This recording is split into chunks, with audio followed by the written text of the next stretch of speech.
Queen Mary attended a gala dinner in Norway for which she chose a modified blue dress and pearl tiara of the Danish queens. Finally, Mary of Denmark has debuted one of the tiaras reserved for Danish queens only. It happened during a gala dinner that King Harald and Queen Sonja hosted in her honor at the royal palace in Oslo. Frederick and his wife are on a state visit to Norway, and the first day ended with a banquet at which the Australian first wore the pearl poire tiara, a piece of jewelry with a centuries old history. The pearl poire was Margaretha's favorite tiara, and it has now passed into Mary's hands along with the rest of her jewelry, consisting of a brooch and pearl and diamond earrings. There is also a necklace which the Australian woman refused to give up. It dates from the first quarter of the 19th century when it was commissioned for Princess Louise of Prussia, wife of Frederick of the Netherlands. It passed to her descendants until her granddaughter, Louise of Sweden, took it to Denmark after marrying Frederick VIII, Margaretha's great grandfather. Queen Louise herself included them in a fund to protect some of her jewelry so that they could not be sold or divided in future inheritances. Thus, they were passed from queen to queen and have now reached Mary. One of the curiosities of this impressive set is that the earrings were made by separating two huge pearls from the tiara. To keep them from hanging off the lobe, a strut was made above the ear. The Australian pulled out of her closet a sky blue dress by Birgit Holstein, which she had altered for the occasion. It was the dress Maria wore to the wedding of Carl Philip and Sophie of Sweden in June 2015. And now, 9 years later, already as queen, she saved it for a gala dinner in Norway. However, Birgit Holstein has really worked magic as the dress looks brand new. The new version has a blue silk skirt without the original floral embroidery and a tulle top, with French sleeves and fabric running down to the shoulders. The result was a very regal look, with which Mariah once again demonstrated that she is the queen of recycling. She also wore a red and navy blue sash of the Norwegian Order of St. Olav. As for the ladies of the Norwegian royal family, Mette-Marit chose a Giambattista Valley skirt, which, curiously enough, she also wore to the wedding of Carl Philip and Sofia of Sweden. It was white with pink flowers of various sizes, whereas in Stockholm she paired the skirt with a pink top. On this occasion, she chose a white long-sleeved peplum jacket.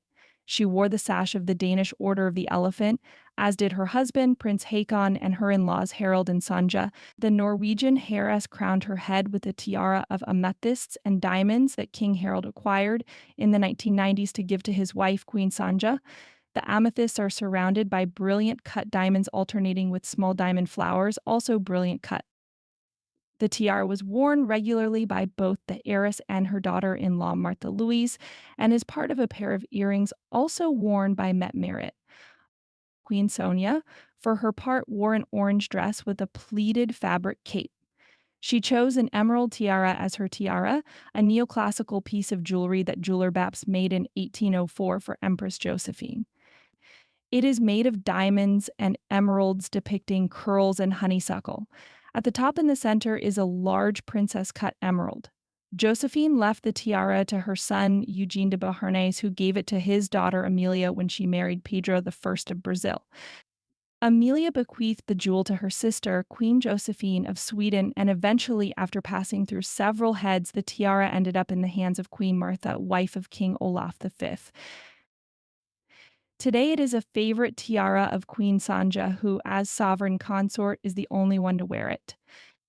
She also wore a matching necklace, earrings, and brooch. In conclusion, Frederick and Mary's state visit to Norway was marked not only by strengthening diplomatic ties between Denmark and Norway, but also by showcasing the splendor and traditions of the royal families.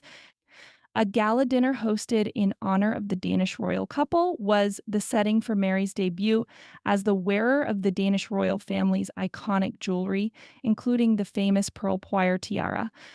The moment emphasized the importance of passing on royal heirlooms and reinforced their role in cultural and historical heritage. Mary and Mette-Marit's choice to wear outfits that have a personal history, while at the same time showing respect for the event and the host country, emphasizes their ability to balance tradition and modernity. It also speaks to the importance of sustainability and reinterpretation in the use of the royal closet, demonstrating that even in a world of high status, an approach to reuse and adaptation is possible and valued. The presence and choice of jewelry and clothing by members of the royal families not only added to the splendor of the evening, but also told unique stories of the connections between the families, their heritage, and culture. Shares from the amethyst and diamond tiara purchased by King Harold to the emerald tiara, which has a history dating back to Empress Josephine. Each piece is a symbol of history and luxury. In the end, the Norwegian Gala dinner was not just a diplomatic event, but a bridge connecting past and present, history and fashion, tradition, and a modern vision of royal duties. It was a magnificent demonstration of how royal families through the ages preserve their culture while adapting to a changing world and continue to inspire by their example of respect for history, culture, and international relations.